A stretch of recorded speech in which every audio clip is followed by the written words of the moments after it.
Kalimat Ibrahim, apa sih makna Ibrahim itu? Karena Ibrahim itu bukan bahasa Arab. Ibrahim itu bahasa Ibrani.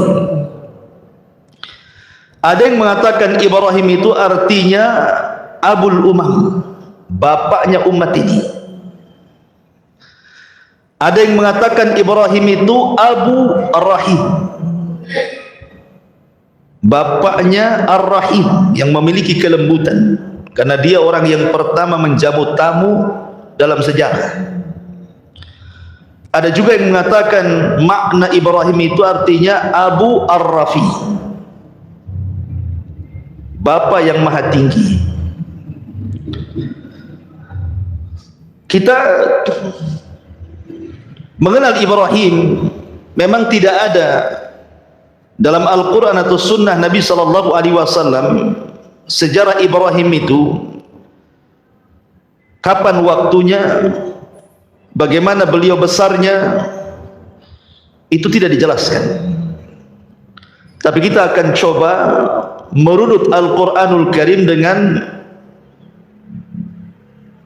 berusaha untuk mengambil petikan-petikan tafsir. Coba kita runut bagaimana kisahnya Ibrahim biar menjadi sebuah kisah, biar enak gitu ya. Ma'asyiral muslimin yang dimuliakan Allah Subhanahu wa taala, Ibrahim ini memiliki ayah dalam Al-Quran namanya Azar, sebagaimana disebutkan dalam surah Al-An'am, wa idh qala Ibrahimu li abihi Azar. Ketika Ibrahim berkata kepada ayahnya Azar, Quran menyebutnya bahwa ayah Ibrahim itu namanya Azar. Tapi dalam Taurat, nama Ibrahim, bapa Ibrahim itu namanya Tarah. Berbeda kalau Quran mengatakan Azar, kalau orang-orang Yahudi menyebutnya Tarah. Dan ada juga yang berusaha untuk menggabung bahwa nama ayahnya Azar, laqabnya Tarah. Tapi yang jelas kita ini punya kitab sendiri Al-Quran, maka kita memilih pendapat yang ada dalam Al-Quran. Nama Ibrahim itu adalah Azar. Azar sendiri punya 3 putra. Pertama Ibrahim, yang kedua Nahur, dan yang ketiga Haran. Haran inilah ayahanda Nabi Lut. Jadi Lut itu keponakan Ibrahim. Adapun istrinya Sarah bintu Haran, sama-sama Lut bin Haran, Sarah bintu Haran. Tentu Haran di sini berbeda. Kalau Lut itu putra daripada Haran yang merupakan saudara kandung Ibrahim, berarti jatuhnya keponakan Lut itu. Tapi kalau Sarah itu, dia adalah saudara Azar, bapaknya itu saudara Azar, berarti Ibrahim dengan Sarah itu sepupu. Jadi pahami ya? Jadi Sarah istri Ibrahim itu sepupunya Ibrahim. Kalau Nabi Lut keponakannya Ibrahim. Lah Nabi Allah Ibrahim alaihi salatu wassalam dibesarkan, bahkan dilahirkan di Irak, di Babil. Dan Babil saat itu dipimpin oleh seorang raja zalim namanya Namrud. Al-Imam Mujahid, beliau mengatakan bahwa di dunia ini ada 4 raja yang pernah menguasai hampir sebagian dunia. Ingat, ini raja dunia ya, bukan seperti Firaun, raja Mesir saja, bukan. Kalau Firaun itu bukan raja dunia, dia Mesir saja. Jadi 4 raja ini hampir menguasai dunia. 2 mukmin, 2 kafir. Adapun yang mukmin kata Imam Mujahid, pertama adalah Nabi Allah Sulaiman. Kekuasaannya hampir menyeluruh dunia. Kemudian yang kedua Dzulqarnain, yang disebut dalam surah Al-Kahfi. Ini mukmin. Yang 2 kafir. Siapa yang kafir? Yang pertama Namrud, yang nanti kita akan kisahkan juga.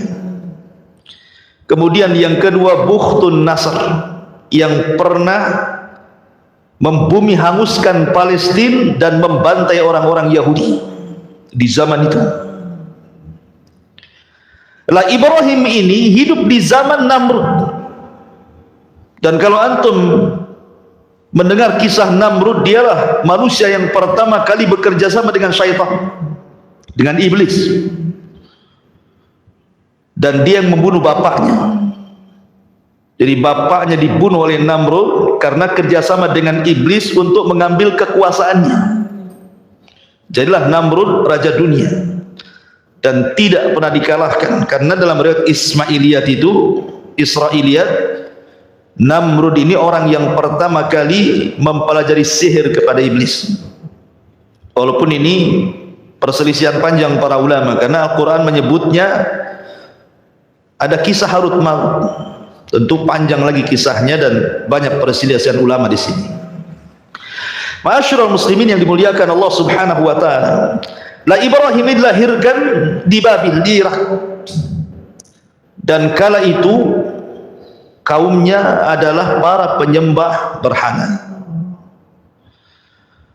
Di antara mereka ada yang menyembah matahari, di antara mereka ada yang menyembah bulan, di antara mereka ada yang menyembah bintang-bintang, di antara mereka ada yang menyembah patung-patung dan berhala. Bahkan di antara mereka ada yang menyembah Namrud, menyembah Raja Namrud. Jadi memang Ibrahim dilahirkan di tengah-tengah kesyirikan, ya, dan itu tantangan Ibrahim. Akan tetapi ma'asyiral muslimin yang dimuliakan Allah Subhanahu wa taala, Nabi Allah Ibrahim ini walaupun dia terlahir di tengah-tengah umat yang berbagai macam sesembahannya, tapi Allah memberikan fitrah kepada nabi, kepada nabinya. Ibrahim dari kecil tidak pernah menyembah berhala, padahal bapaknya pembuat berhala, penjual berhala, penyembah berhala. Tapi Ibrahim tidak pernah sama sekali menyembah berhala. Sama dengan Nabi tidak pernah menyembah berhala, supaya tidak ada cacat. Di kemudian hari setelah dia jadi nabi, kemudian ada kritikan, dulu kau juga nyembah berhala kan, begitu ya. Ibrahim tidak nyembah berhala. Bahkan satu riwayat, Azar ini kan pembuat patung, dan patung yang dijualnya itu, dibuatnya itu untuk dijual dan untuk disembah kaumnya. Jadi Azar itu kalau sudah membuat patung, maka disuruhnya anak-anaknya yang 3 orang ini untuk menjual ke pasar. Haran dan juga Nahur itu kalau jualan patung laris mereka. Kalau Ibrahim tidak pernah satu patung pun ada yang beli, karena cara jualnya begini. Kalau Ibrahim menawarkan patung itu, ishtaru man la yadurrukum wa la yanfa'ukum, belilah patung ini yang tidak bisa mendatangkan manfaat dan tidak bisa mencegah madarat. Kira-kira ada yang beli? Itu bahasa jualannya Ibrahim itu. Yang ada yang belilah, bahasanya seperti itu. Belilah patung ini, tapi patung ini tidak memberikan manfaat kepada kalian dan tidak memberi madarat kepada kalian. Bahkan terkadang patungnya dibawa ke sungai, suruh minum, isyrab, isyrab, minum, minum katanya. Ya nggak bisa minum lah patung. Ya, jadi kadang-kadang ayahnya marah karena nggak pernah laku.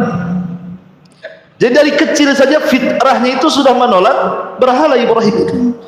Maka disebut hanifan. Hanif itu lurus, tidak pernah melakukan kesyirikan, itu disebut hanif. Hanifan muslimah wa makana minal musyrikin. Sebelum saya lanjutkan kisah Ibrahim ini, Al-Quran banyak memberikan sifat-sifat mulia kepada Ibrahim. Pertama, Allah Subhanahu wa taala katakan, inna Ibrahim kana ummatan qanitan lillahi hanifan. Di sini Allah berikan 3 sifat. Sesungguhnya Ibrahim itu kana ummatan. Apa ummat itu? Ummat itu artinya ar-rajulul al-jami'u li hisalil khairi hatta yakuma maqama ummatin minan nas. Kalimat umat ini artinya seorang laki-laki yang terkumpul sifat-sifat kebaikan padanya. Di mana kalau cerita keimanan, dia orang yang paling beriman. Kalau cerita sedekah, dia orang yang paling sedekah. Kalau cerita zikir, dia orang yang paling zikir. Sebutkan apa saja kebaikan ada pada dia, seolah-olah dia mewakili umat dan pantas untuk dijadikan uswatun hasanah. Kemudian yang kedua, qanitan. Qanit itu artinya luzumut ta'ah, orang yang terus di atas ketaatan. Makanya nanti kita kalau menceritakan Ibrahim dari kecil sampai tua, semua cerita ibadah, semua cerita dakwah, karena dia luzumut ta'ah, di atas ketaatan. Hanifan artinya lurus, tidak pernah melakukan kesyirikan. Kemudian Allah Subhanahu wa taala mensifati Ibrahim dalam Al-Qur'an syakiran li an'umi, hamba yang senantiasa bersyukur akan nikmat Allah Subhanahu wa taala. Kemudian Al-Qur'an juga mensifati dengan al-hilmu. Inna Ibrahim lahalimun awwabun munib. Ibrahim itu lahalim, orangnya lembut. Nanti kita lihat bagaimana dakwah dia ke orang tuanya, sangat lembut sekali, patut ditiru. Ya. Dan itu modal untuk berdakwah, kelembutan. Kemudian sakha, orangnya dermawan. Bayangkan Ibrahim itu punya peternakan unta. Untuk apa? Untuk dijual? Bukan. Ibrahim itu diberikan kekayaan oleh Allah Azza wa Jalla, dan dia punya peternakan unta. Peternakan unta itu hanya untuk menjamu tamu. Jadi kalau ada tamu, sembeli 1 unta. Ada tamu, sembeli 1 unta. Ada tamu, sembeli 1 unta. Hanya itu saja. Hanya untuk menghormati tamu. Makanya orang yang pertama kali menghormati tamu Ibrahim. Kita mah nggak pernah kalau ada tamu aqua gelas, tamu aqua gelas, tamu aqua gelas, nggak pernah nyembeli ayam antum. Lihat Ibrahim ini sampai punya peternakan unta hanya untuk menjamu tamu saja, luar biasa. Kemudian orangnya sabar, sabar sekali. Hartanya untuk menjamu tamu, badannya dilemparkan ke api, anaknya disuruh disembelih. Sabar Ibrahim itu orangnya. Kemudian riayatu li ahli, dia senantiasa memperhatikan keluarganya. Sesibuk apapun Ibrahim berdakwah kepada kaumnya, tidak pernah melupakan keluarganya. Makanya di dalam Al-Quran sering Ibrahim digambarkan bagaimana dia berdakwah kepada bapaknya. Ya abati, ya abati, wahai ayahku, wahai ayahku, lima ta'bud ma la yasma wa la yubsir. Kenapa kau sembah zat yang tidak mendengar, tidak melihat? Bahkan Ibrahim pernah berdoa kepada Allah, wa junubni wa baniya an na'budal asnam. Ya Allah, jauhkan aku dan seluruh anak turunanku jangan sampai ada yang menyembah berhala. Jadi memperhatikan keluarganya. Dan itu harusnya punya perhatian bagi kita. Yang pertama kali diperhatikan kepada keluarga, ajari mereka tauhid. Jangan melakukan kesyirikan. Karena umumnya kalau antum pulang ke kampung, keluarga di kampung itu mungkin kurang ilmu, tidak sampai hidayah kepada mereka, ya, masih suka datang ke dukun kan itu ya. Kemudian tangkal-tangkal, jimat-jimat, kemudian tradisi-tradisi yang berbau syirik kan itu ya. Dakwahi mereka. Kemudian juga Ibrahim itu syuja'ah, punya keberanian. Bayangkan dihancurkan patung-patung Namrud itu. Namrud itu raja dunia, ya. Kok bisa dihancurkan patung-patungnya? Kan kalau nggak berani nggak akan mampu tuh. Dia masuk ke daerah khusus di istana, tempat Namrud nyembah berhalanya, dihancurkan berhalanya. Kalau nggak punya keberanian nggak akan bisa. Ya, nanti kita jelaskan dan kita kisahkan. Dan Dan Ibrahim disebut memiliki salamatul qalbi, sebagaimana Allah mengatakan idja'a rabbahu biqalbin salim. Ibrahim itu hatinya betul-betul jernih, dan sifat-sifatnya banyak lagi. Makanya wajar kalau seandainya Allah mengatakan innallaha astafa Adama wa Nuha wa ala Ibrahima wa ala Imrana 'alal alamin. Sungguhnya Allah telah pilih pertama Adam karena dia bapak manusia, kemudian Nuh karena dia rasul pertama, kemudian Ibrahim karena dia bapaknya para nabi, kemudian keluarga Imran karena dia imamnya Baitul Maqdis. Inilah orang-orang yang dipilih dalam Al-Quran. Ya. Jadi Ibrahim itu salah satu orang yang dipilih oleh Allah Azza wa Jalla. Ma'asyiral muslimin yang dimuliakan Allah Subhanahu wa taala. Adapun di masa remajanya, bagaimana kisah Ibrahim di masa remaja? Ibrahim ini ketika diangkat oleh Allah Subhanahu wa taala menjadi nabi dan rasul setelah dewasa, maka yang pertama kali dakwah adalah keluarga. Dan itu disebutkan dalam surah Maryam ayat 41 sampai 48, detail di situ. Allah mengatakan wadhkur fil kitabi Ibrahim innahu kana siddiqan nabiyya. Ceritakanlah wahai Muhammad kisah Ibrahim di dalam Al-Quran. Sesungguhnya dia adalah seorang yang sangat membenarkan, maksudnya seorang nabi. Idh qala li abi, ketika dia berdakwah kepada ayahnya, ya abati lima ta'budu ma la yasma' wa la yubsir wa la yubni anka syai'an. Lihat bagaimana panggilan Ibrahim kepada ayahnya, padahal ayahnya kafir. Ibrahim tidak memanggil namanya ya Azar, tidak, wahai ayahku, wahai ayahku, tidak pernah memanggil nama. Makanya Hasan Al-Basri mengatakan siapapun anak yang memanggil nama orang tuanya berarti anak itu telah durhaka. Panggil dengan panggilan yang lembut, ya abati, wahai ayah, wahai ayahandaku. Mengapa engkau menyembah sesuatu yang tidak mendengar, tidak melihat, tidak dapat menolong kamu sedikit pun? Ya abati inni qad ja'ani minal ilmi ma lam ya'tik fattabi'ni ahdika siratan sawiyah.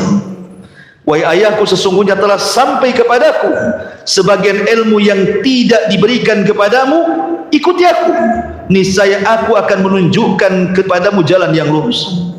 Ya abati la ta'budi syaitan inna syaitana kana lirrahmani isiya. Wahai ayahku, jangan kau sembah syaitan. Maksudnya apa? Kau nyembah syaitan? Maksudnya jangan mengikuti syaitan gitu, yang menjerumuskan orang kepada kesyirikan. Karena setan itu adalah makhluk yang durhaka kepada Allah. Ya abati, ya abati, teruslah di kalimatnya, wahai ayahandaku, wahai ayahandaku. Tapi lihat ayahnya kepada Ibrahim, dia mengatakan ya Ibrahim, qala aragibun anta an alihati ya Ibrahim. Lihat, ayahnya tidak mengatakan apa? Wahai anakku. Tidak. Ya.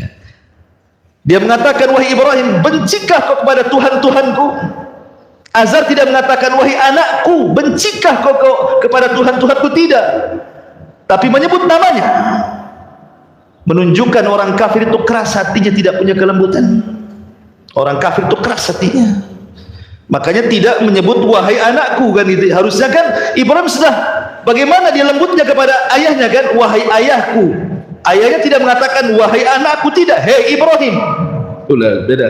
Berarti ini sudah kasar ayahnya. Tapi Ibrahim tetap lembut. Ya.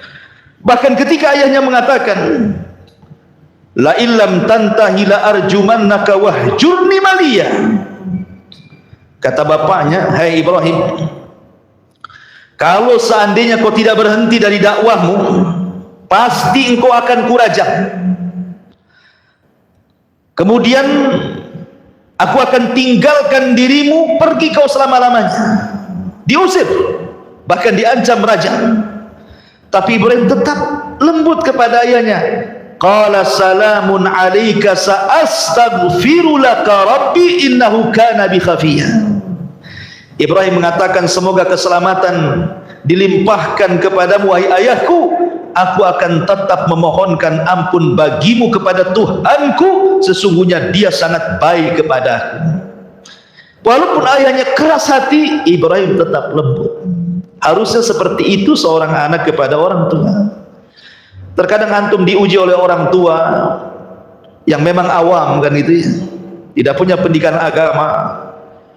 Terkadang ngomong itu kasar, yang diceritakan dunia saja, nggak ngirim duit marah dia kan gitu ya, dimakinya anaknya, dikutuknya anaknya kan itu ya.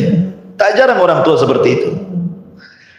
Tetapi ayat ini mengajarkan kita selaku anak yang sudah dapat hidayah, tidak boleh kita ini kasar dengan orang tua, tetap kita lembut. Lihat Ibrahim, ayahnya mengatakan ya Ibrahim, dia tetap mengatakan wahai ayah. Ayahnya mengusir dia, tetap dia mengatakan semoga Allah berikan keselamatan bagi. Bahkan disebutkan dalam sebuah hadis yang dikeluarkan Imam Bukhari, ketika Ibrahim alaihi salatu wassalam pada hari kiamat mendapatkan ayahnya penuh dengan debu rambutnya dan menjadi penuh neraka, maka Ibrahim alaihi salatu wassalam mendatangi ayahnya dan mengatakan, alam aqul laka la ta'sini, bukankah sudah kukatakan wahai ayahku di dunia, jangan bermaksiat kepadaku, ikuti aku kan itu ya. Tapi ayahnya mengatakan, fal yaum la a'sik, hari ini aku tidak mungkin bermaksiat kepadamu, aku akan mengikuti apapun yang kau ajak wahai Ibrahim. Tetapi kemudian Ibrahim berdoa kepada Allah, ya Rabb, innaka wa'adtani alla tuhzini yauma yub'atsun. Ya Rabb, bukankah kau sudah berjanji kepadaku tidak akan membuat sedih sampai hari dibangkitkan? Tolonglah ayahku, jangan masuk neraka. Tapi Allah mengatakan kepada Ibrahim, inni haramtul jannata 'alal kafirin. Wahai Ibrahim, ku haramkan surga untuk orang kafir. Ayahmu pasti masuk neraka. Tapi lihat sampai kelembutan Ibrahim ketika nanti pada hari kiamat meminta kepada Allah agar ayah jangan dimasukkan ke neraka kan. Begitulah kelembutan Ibrahim dalam berdakwah gitu maksudnya. Luar biasa. Ya. Ma'asyiral muslimin yang dimuliakan, setelah dia berdakwah kepada keluarga, di sini tidak disebutkan kepada ibunya karena tidak ada kisahnya, semua kepada ayahnya. Kemudian mulailah Ibrahim berdakwah kepada seusianya, kepada teman-teman duduknya. Karena antum pasti punya teman-teman duduk gitu ya, di warung kopi di mana kan adalah ya. Mulailah Ibrahim itu datang ke mereka, mulai berdakwah. Dan itu disebutkan dalam surah Al-An'am, wa kadzalika nuriya Ibrahim malakutas samawati wal ard waliyakuna minal muqinin. Dan demikianlah kami memperlihatkan kepada Ibrahim kekuasaan yang kami tunjukkan di langit dan di bumi, dan agar dia termasuk orang-orang yang yakin.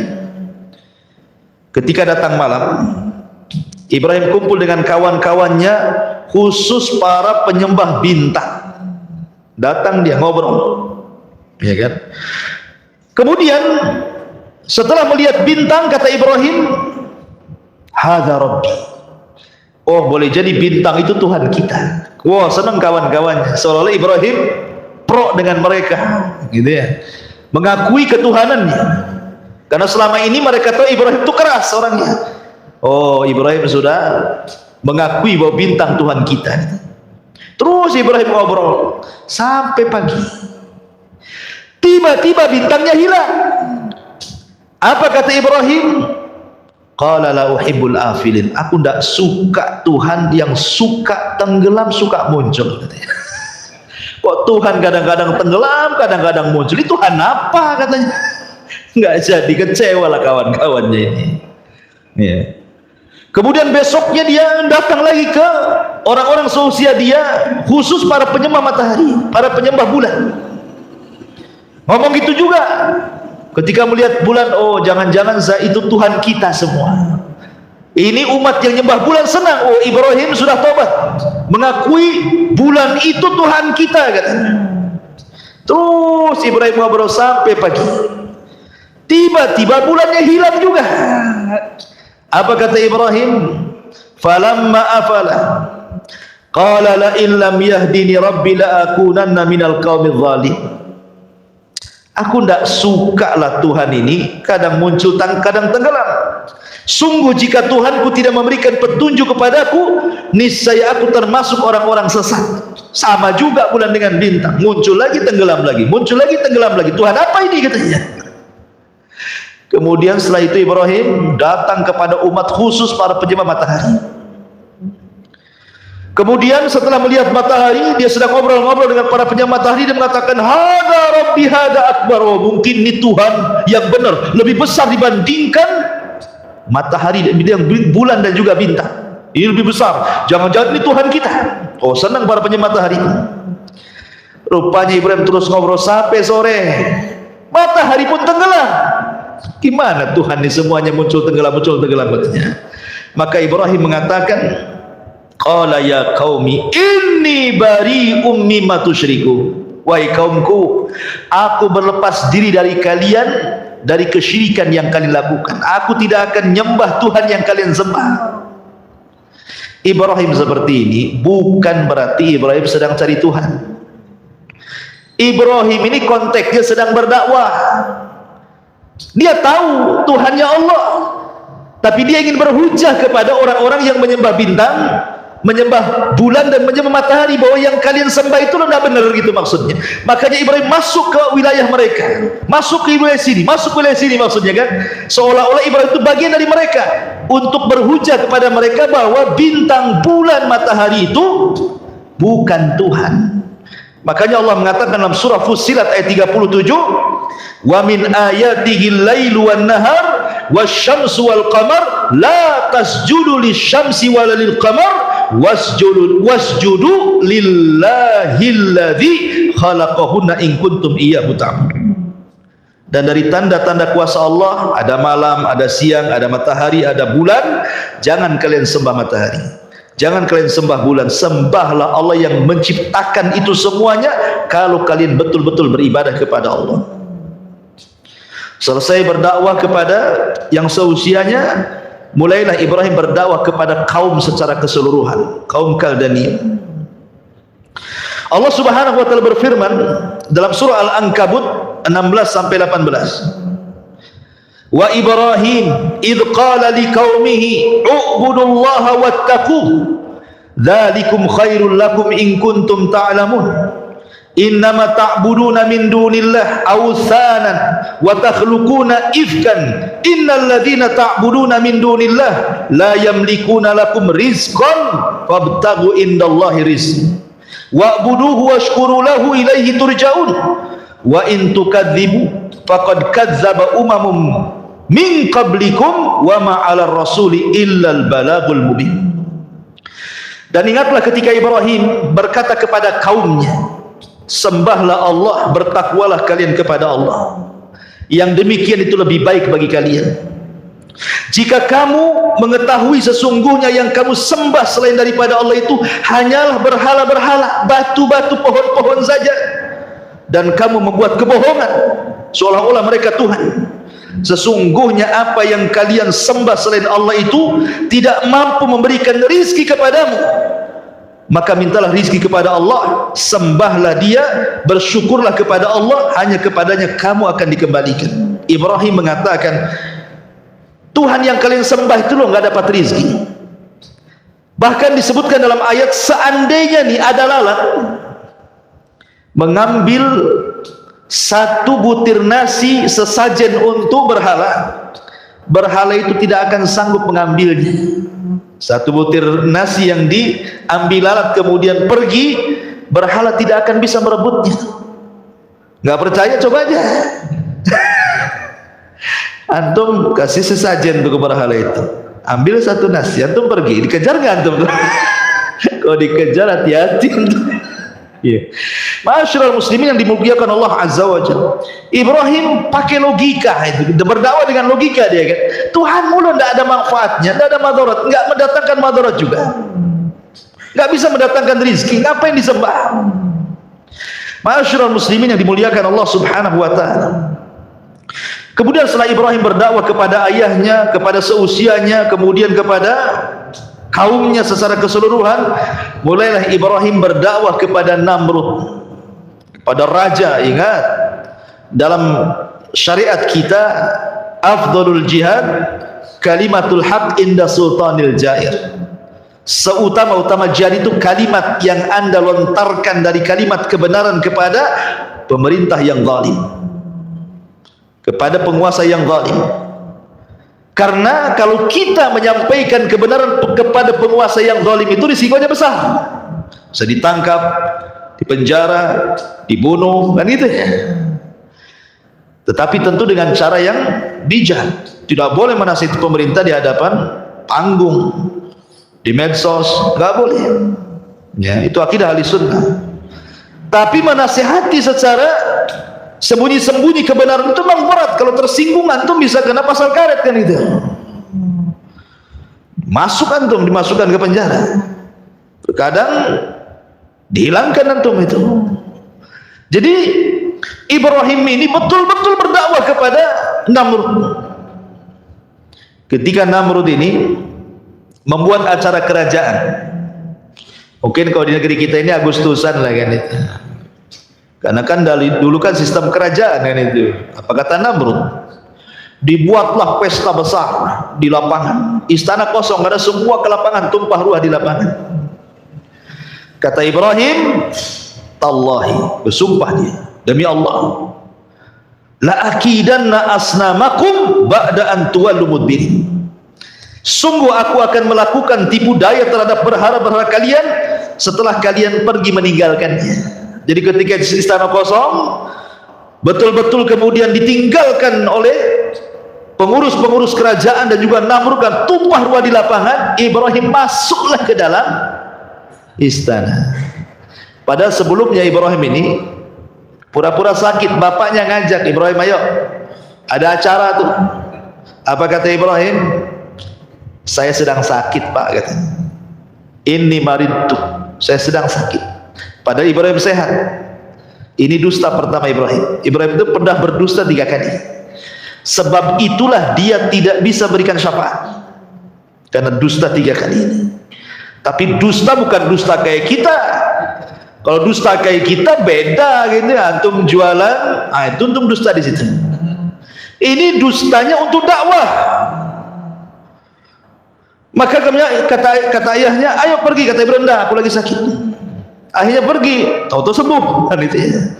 Masuklah dia ke dalam istana.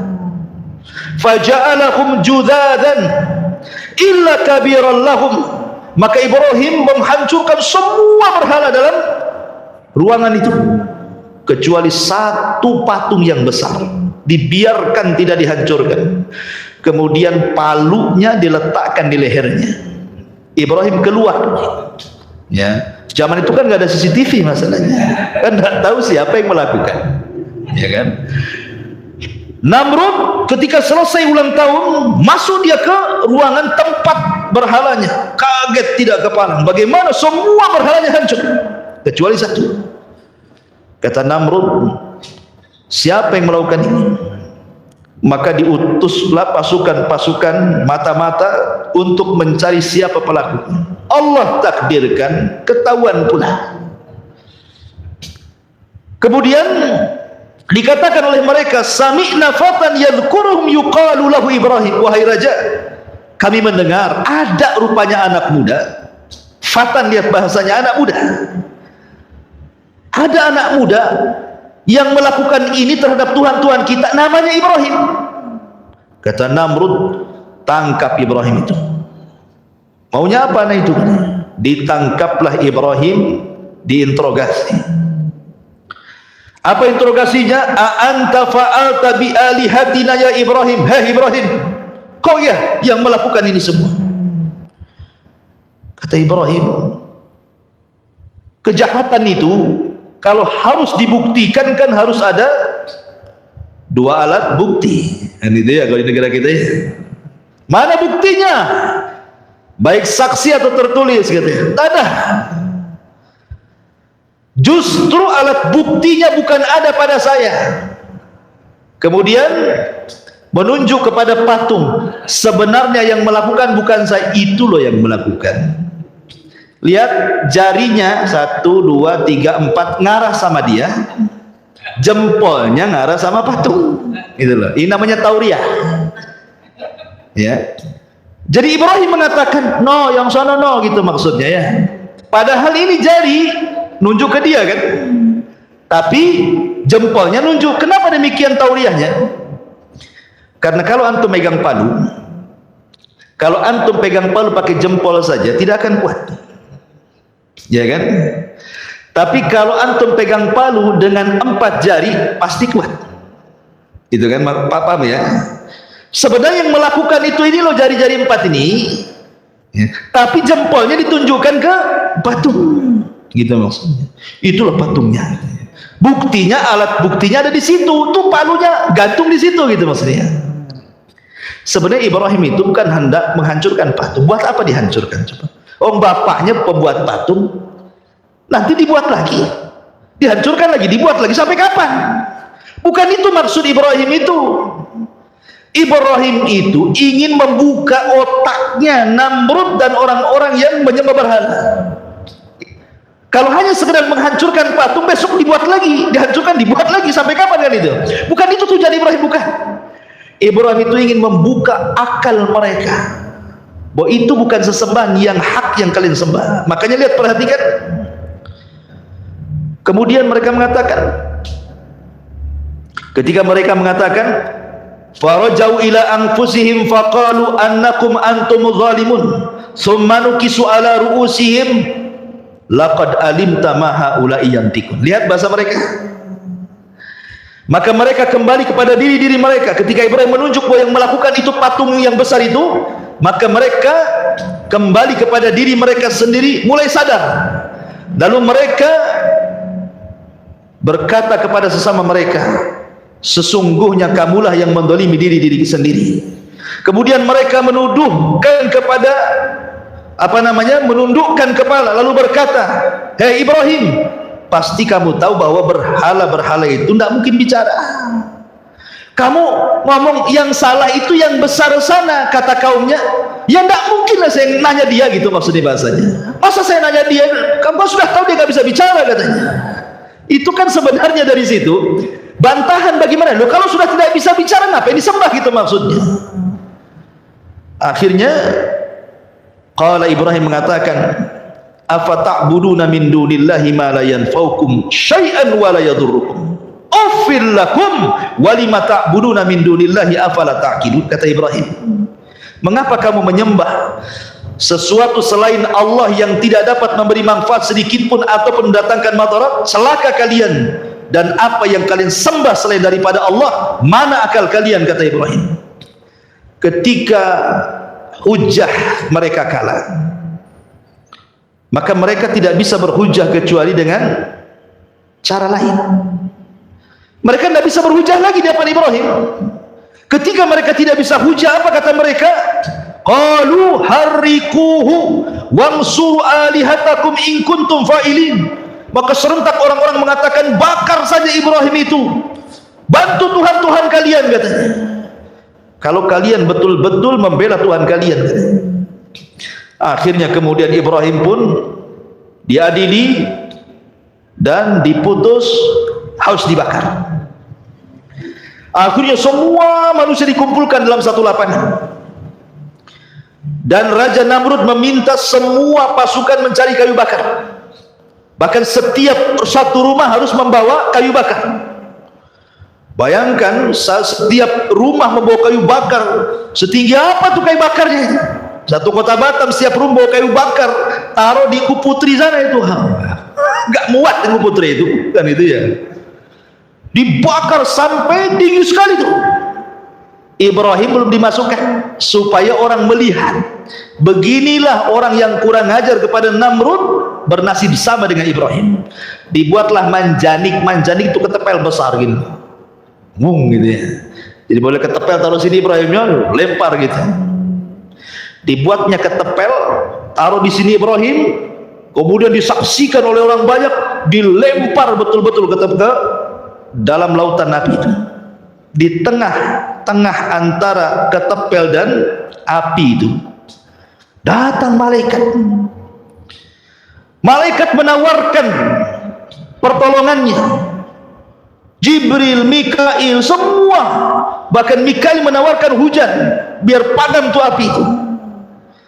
Tapi Ibrahim alaihi salatu wassalam mengajarkan tawakal yang kuat dan mengatakan, amma ilaika fala wa amma ilallahi fabala, kata Ibrahim. Adapun saya harus meminta pertolongan kepada kalian, oh tidak. Tapi kalau kalian suruh meminta pertolongan kepada Allah, ya. Maka Ibrahim mengatakan, hasbunallah wa ni'mal wakil, ni'mal maula wa ni'man nasir. Cukuplah Allah penolong. Ketika Ibrahim masuk ke dalam api, semua binatang datang meniup supaya padam, kecuali satu binatang, tokek pula datang niup-niup supaya gede. Si tokek ini, semua binatang itu niup supaya padam, si tokek ini niup supaya besar. Makanya Nabi SAW memerintahkan untuk membunuh wazak, ya tokek dan sejenisnya lah ya, cicak, tokek, bahkan berpahala tuh. Sekali pukul mati pahalanya besar, ya. 2 kali pukul kurang pahalanya, 3 kali pukul kurang, dipukul-pukul gak mati-mati. Berarti cicak-cicakan nih. La haula wala quwwata illa billah. Makanya kenapa cicak itu sunahkan dibunuh. Apakah kemudian cicak sekarang ini menerima kesalahan tokek di zaman Nabi Ibrahim? Gara-gara tokek moyang saya gitu, saya kena imbasnya dibunuh. Tidak ada kaitan. Ya, memang itu perintah. Ya. Ketika Nabi SAW memerintahkan sesuatu untuk dibunuh, berarti memang ada madaratnya. Seperti kenapa Rasul memerintahkan untuk membunuh tikus. Memang tikus itu fawasik, binatang fasik, suka nyuri. Ya. Kalau jengking, ular suruh dibunuh, karena memang binatang yang membahayakan. Ini ular pula dirawat sama orang. Kan ada tuh orang lawat ular yang gede-gede itu, tidur pula sama ular dia. Dan banyak kejadian lah, orang rawat ular dipatuk ular pula dia mati. Ya. Dulu ada perempuan tuh nari ular, kena patuk mati dia. Gitu ya. Jadi memang suruh dibunuh kok malah dirawat pula. Kecuali binatang-binatang yang memang tidak boleh dibunuh, seperti kodok, nggak boleh dibunuh kata Rasul. Karena kodok ini salah satunya adalah dia untuk membunuh hama-hama padi. Kalau dibunuh padinya banyak ini kan. Ada pula sate kodok. Kodok tuh nggak boleh dibunuh. Kalau antum ingin sate kodok nggak apa-apa, makan hidup-hidup, keluar hidup-hidup. Nggak bisa kan? Nggak boleh dibunuh kodok itu. Biarkan dia hidup, dilarang. Tawon nggak boleh dibunuh. Saya pernah ke Banyuwangi, suruh makan. Sekali, Pak, makan Pak. Ini apa nih? Sayur tawon. Nggak ngerti saya. Kok sayur tawon? Rupanya orang itu di sayur asam tawon itu. La haula wala quwwata illa billah. Nggak boleh tawon dibunuh. Ya, jadi ada binatang-binatang yang boleh dibunuh, ada binatang-binatang yang tidak boleh dibunuh. Ketika Rasul mengatakan bahwa wazak itu dibunuh, ya kita bunuh. Apa alasannya? Ya, yang jelas setiap binatang yang dibunuh pasti ada madaratnya. Nggak perlu kita katakan karena ini warisan moyang tokek dulu, enggak. Gitu ya, kasihan lah tokek-tokek sekarang. Gara-gara moyang tokeknya saya pula yang kena imbasnya. Gitu. Ma'asyiral muslimin yang dimuliakan Allah Subhanahu wa taala. Intinya bahwa Ibrahim masuk ke dalam api. Maka Allah Subhanahu wa taala mengatakan dalam Al-Qur'an, kulna ya narukuni bardan wa salaman ala Ibrahim. Maka ketika Ibrahim masuk ke dalam api, Allah berfirman, wahai api. Jadi Allah memerintahkan api, ya api makhluk Allah. Allah sudah berhak memerintahkan makhluknya. Wahai api, jadilah kau dingin. Coba bayangkan kalau ayat sampai di sini titik, bahaya. Satu api dunia bisa dingin, orang nggak bisa ngopi. Seandainya ayat ini sampai di sini saja, wahai api dingin kau, dingin semua. Ya, bukannya kalau kita ini ngerebus apa namanya, ngerebus air, bukan mendidih beku dia, kan gitu ya. Tapi ayat ini tidak sampai di sini. Ayat ini lanjut, bukan hanya bardan saja, wasalaman, selamatkan. Sebab kalau hanya dingin, Ibrahim bisa mati kedinginan. Makanya Allah mengatakan wasalaman, dan juga selamatkan. Siapa? Ala Ibrahim. Berarti dinginnya api itu khusus untuk Ibrahim, bukan untuk yang lainnya. Berarti tetap panas api itu. Dan jangan pula antum baca ayat ini kemudian antum masukkan telunjuk ke kompor. Qul ya naru kuni bardan wa salaman. Terbakarlah antum. Tidak ada ceritanya. Ya, ini khusus Ibrahim. Antum tidak bisa, walaupun baca ayat ini 1000 kali tetap aja api itu panas. Ya, ma'asyiral muslimin yang dimuliakan Allah Azza wa Jalla. Kemudian setelah beberapa hari, kan padamnya lama tuh, api segede gitu kan padamnya lama. Sudah padam, abunya pun masih panas kan itu ya. Setelah beberapa hari abunya sudah apa namanya menjadi abu, sudah dingin, manusia itu datang lagi menyaksikan bagaimana nasib Ibrahim ini. Tiba-tiba di dalam abu itu keresak, kerusuk, keresak, kerusuk. Rupanya Ibrahim masih hidup. Ya, Ibrahim masih hidup. Coba bayangkan. Harusnya Ibrahim masih hidup, itu mukjizat Ibrahim. Dia tidak mempan dibakar api. Harusnya jadi sebuah peringatan. Makanya Namrud, dia mengatakan kepada iblis, karena kan ada kerjasama tuh Namrud dengan iblis tuh. Yang ngajarkan sihir Namrud itu iblis. Dalam Israiliyat diceritakan seperti itu. Iblis, kenapa sihir yang kuajarkan kepadaku tidak lebih sakti daripada Ibrahim, katanya. Namrud tuh. Setan ini tidak mau kalah. Ya, setan tidak mau kalah. Dia mengatakan, ah kau hanya itu sihir biasa, kamu juga bisa, katanya. Itulah setan. Setan datang itu mujizat kan. Tapi supaya Namrud tetap menyembah dia, dia meyakinkan kepada Namrud, ah itu biasa itu. Ma'asyiral muslimin yang dimuliakan Allah Azza wa Jalla.